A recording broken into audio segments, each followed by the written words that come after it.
சென்னை நாவலூர் பகுதியில் காருடன் கடத்தப்பட்ட பல ஆயிரம் கோடி ரூபாய் நியூமேக்ஸ் நிதி நிறுவன மோசடி வழக்கில் தொடர்புடைய இயக்குநர் சார்லஸ் 3 நாட்களுக்கு பிறகு வேப்பூர் அருகே போலீசாரால் பத்திரமாக மீட்கப்பட்ட நிலையில் அவரை கடத்திய 4 பேரை போலீசார் கைது செய்தனர்.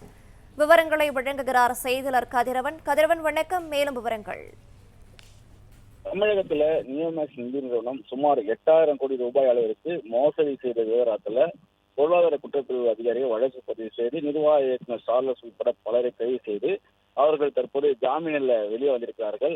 இந்த நிலையில்தான் சனிக்கிழமை அன்று கைது செய்யப்பட்டு ஜாமீனில் வந்த இயக்குநர் ஒருவரான சார்லஸ் என்பவரை நாவலூரில் உள்ள தனியார் மாளிகை காரில் வைத்து ஒரு கும்பல் கடத்திய சம்பவம் பரபரப்பை ஏற்படுத்தியது.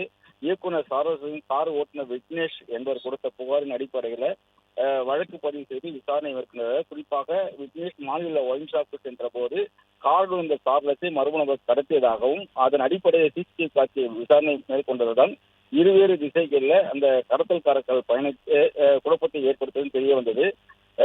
இந்த நிலையில் ராமநாதபுரம் அருகே கூடிய பண்ணை வீட்டில் சார்லஸ் அடைத்து வைத்திருப்பதை போலீசார் கண்டுபிடித்து தற்போது மீட்டிருக்கிறார்கள். கடத்தில் மூளையாக செயல்பட்ட அந்த நிறுவனத்திலே மேனேஜராக வேலை பார்த்த தினேஷ் பாண்டியன் என்பது தெரிய வந்தது. இவர் ராமநாதபுரத்தில் உள்ள ஒரு கூலிப்படையை சேர்ந்த தினேஷ்குமார், வேல் சபரி, கருத்து பந்தி ஆகிய 3 பேரை வைத்து கடத்தி சுமார் 1.5 கோடி ரூபாய் பணம் கேட்டு மிரட்டியதாகவும் இந்த நிலையில்தான் தனிப்படை போலீசார் அவரை மீட்டு 4 பேரை கைது செய்ததும் தெரிய வந்திருக்கிறது.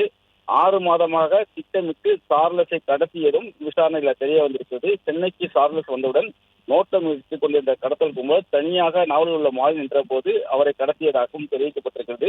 2 கோடி ரூபாய் பணம் கேட்ட போது ஏற்கனவே ஒரு முறை பாதிக்கப்பட்ட நபர்கள் கடத்தியதாகவும் 40 லட்சம் ரூபாய் பணத்தை கொடுத்து போலீசுக்கு புகார் கொடுக்காமல் தப்பித்ததாகவும் அதன் அடிப்படையிலே சார்லஸிடம் பணம் இருப்பதை அறிந்து கொண்டு இந்த கடத்தல் சம்பவம் நடைபெற்றிருப்பதும் தெரிய வந்திருக்கிறது. தற்போது தனிப்படை போலீசார் தாம்பரம் அந்த கடத்தல்காரர்களை அடைத்து வரக்கூடிய பணிகளில் ஈடுபட்டிருக்கிறார்கள். சார்லஸையும் மீட்டு அவருக்கு மருத்துவ உதவிகளும் செய்யப்பட்டிருப்பதாக காவல்துறை தரப்பில் தெரிவிக்கப்பட்டிருக்கிறது.